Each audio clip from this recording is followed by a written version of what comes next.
皆さんこんにちは、藤本ホセマリです。今日は股関節についてお話ししていきたいと思います。で、股関節なんですけど、ここは、初心者も、上級者もぜひね覚えてもらいたいところなので、この股関節をうまく使うっていうところをね、ぜひマスターできるように、説明していきたいと思いますので、ぜひ聞いてください。で、まず股関節の場所なんですけど、自分がこうパンツを履いた時のこの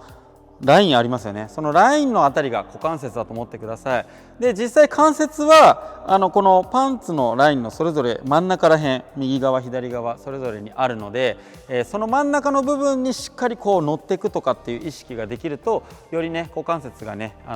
使えるんじゃないかと思うので、なんかこういうところじゃなくて、しっかりこのラインの真ん中に体重を乗せるとか、そういうことを意識してもらえればなと思います。バドミントン的に股関節の使い方っていうのが僕の中では大きく分けて3つあると考えてます。で、1つ目がスクワットです。スクワット、例えばジャンプするときにこう曲げて上にジャンプしていくとか、レシーブするときに足を広げてパッて真ん中に構えた時のこの姿勢ですね。こういうスクワット系の動きが、まず1つ目。そして2つ目が、ネット前とかねサイドレシーブとかする時のこのランジね、こう前にこう入っていく時のランジで、これもうまくねできないと膝をね痛めちゃう原因になっちゃいます。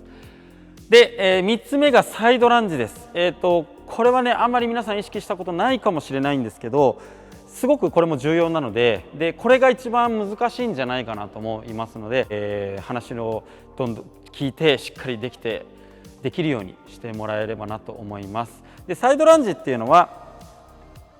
足を開いてこうスクワットしていただきます。で、このスクワットした状態で体重をこう右左に移動させるんですけど、この動き自体は例えば、レシーブする時、ここからパッてレシーブする時だったりとか、あとはオーバーヘッドで打つ時のここの入りですね、ここの入りだったりとかに関わってきます。で、このサイドランジがうまくできると、よりねこうレシーブ力とか上からのショットの安定とかそういうところにつながってくるので、一つ一つ説明していきたいと思います。で、まずスクワットなんですけど、やり方ですね。で、気をつけしていただきます。こう横から見てください。気をつけしていただきます。で、先に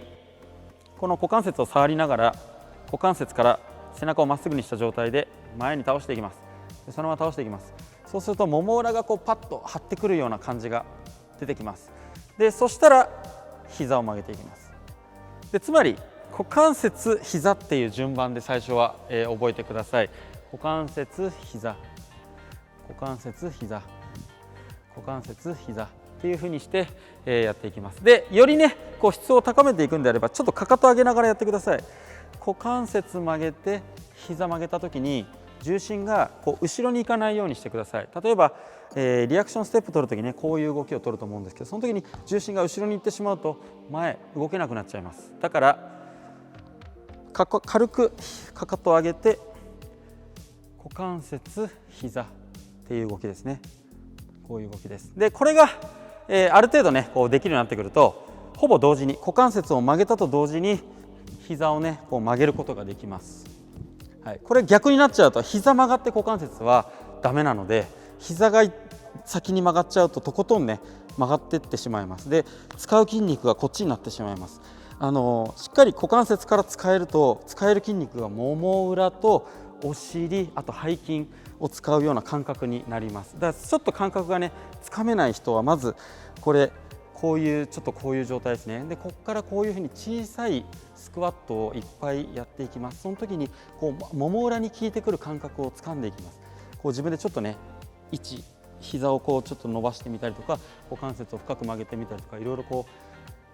う動かしてみながら、この動きを繰り返すことで、こっち効いてるな、この動きだとここだなっていうのをね掴めるようにしてほしいなと思います。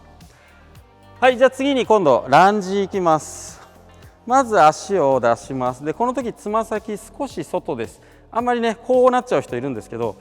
少しまず外にします。で、体を正面にします。体斜めにしないで体正面にします。で、その状態でまっすぐ倒していくんですけど、これも股関節を曲げてから膝を曲げていく流れにしてください。これね、よく膝からこういっちゃう人、もうどこまででも膝が曲がってって、膝を痛めてしまうパターンね。そこから無理やり戻るってなると、やっぱここの膝を痛めてしまうパターン結構多いです。で、筋肉もねこっちばっかり使っちゃって、すごいここの負担が大きくなっちゃうので、そうじゃなくてもうね、足を広げる前に足を出した時に先にもう股関節曲げていくような感じになります。そこから曲げて、すでに踏み込む時にはもう股関節さらに曲げていって、膝が少しだけ曲がるような形になります。だから先に足が出て膝からこういうふうに入ってしまうと、膝が、良くない曲がり方をしてしまうので、先に体を前に足を出す時に体を前に倒していって、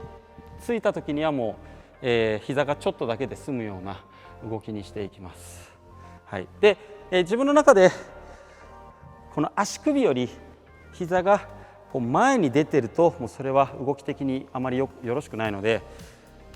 こうパッて踏み込んだ時ね、トップ選手なんかだとあんまりこうなってる人いないと思います。もう足首よりだいたい手前に膝があって、こういう状態でネット前取るような形が多いと思うので、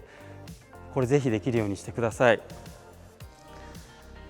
で、それをね、この動きを正しくやるときに、こう背中がねこう丸まっちゃう人結構多いです。これ背中丸まってるとダメです。で、その丸まる原因は一つ、もも裏がとても硬い、ストレッチをあんまりしてないからすごく硬いって人いると思うんですけど、ここ腰がしっかりこうどっからだ、こういう状態じゃなくて、ぐっと腰を入れた状態で前入れるようにしてください。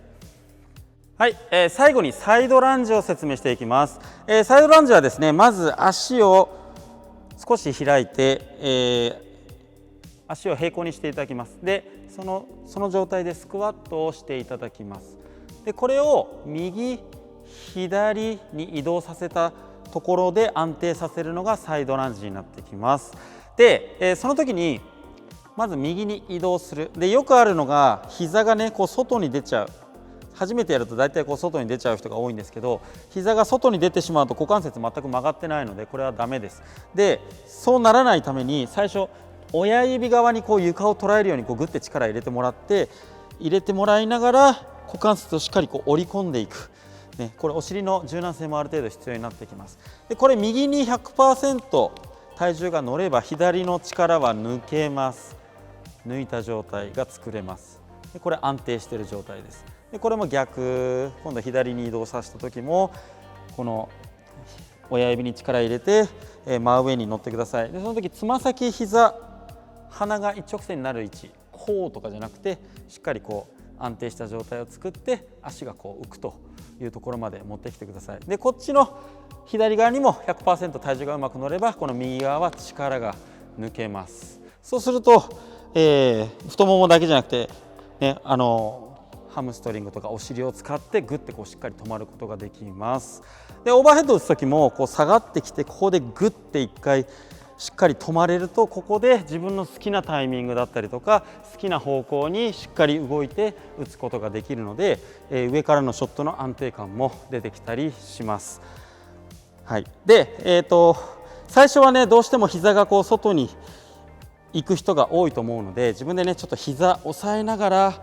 こう膝が外に出ていかないようにぐーってこう押さえながらちょっとやってもらうといいんじゃないかなというふうに思います。こう乗ったらしっかり力を抜く、こっち乗ったらしっかり力抜く。そうするとですね、こうレシーブする時のこのパッて体の近いところのレシーブですね、パッてこうしっかり乗るとここで強い球が打てる、パッて乗ると強い球が打てるっていうふうになってきます。こうなるとパワー出せないです、ね、背中がこう丸まらないようにこうしっかりグッて腰を入れる。だからまあ背中をねこううまく使う、腰をしっかり入れるっていう意味では、背骨もうまく使えないと、股関節がねうまく使えないっていう流れになるので、背骨もねしっかりこうキャット&ドッグとか、紹介してる動画で紹介してるんですけど、その背骨から股関節もつながってくるので、ぜひできるようにしてください。